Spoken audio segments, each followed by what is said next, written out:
we're going to bring in Congressman Doug Collins. He's a member of the House Judiciary Committee. And sir, we were glad that you could join us today because this is quite an event in Washington, D.C. Whenever you have a Supreme Court nomination, it just is all hands on deck. You're on the Judiciary Committee on the House side, so you don't necessarily get to vote.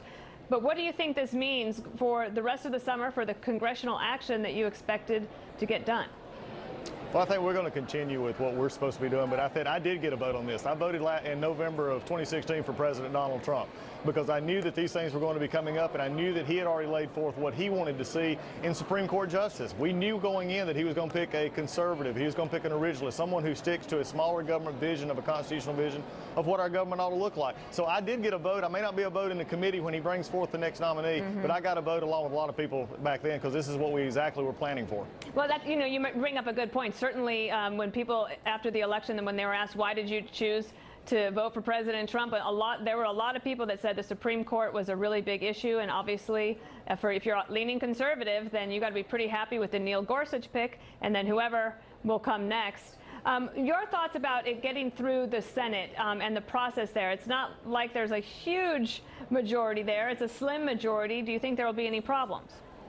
I think they'll always have the things that they have to look at and navigate that waterway through. But Mitch McConnell, I've had my disagreements with some things that they've done on policy and other things that I would like to see them take up from the House that we've passed. But on this issue, Mitch McConnell has been steadfast. He has said that we're going to get this done. He's changed the rules. They're going to get it through. They'll have a tight window to navigate. But I have all faith and confidence that the Republicans in the Senate will make sure that this happens.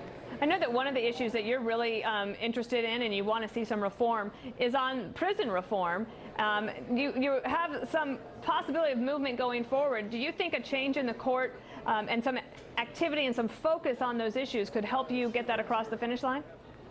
Well, I think any time when you're discussing our criminal justice system that brings up a lot of different issues, it's good for our discussion and our national discourse. And I think, though, the prison reform is something the President has asked for in the State of the Union. He's talked about it on many occasions. So I think the total discussion is something that's very good. And we're looking forward to moving the bill that we passed with almost 100% of the Republicans and over 60%, I think it was, of Democrats in the House to the Senate. They've got that bill now. We had some great meetings on that. We're looking forward to it.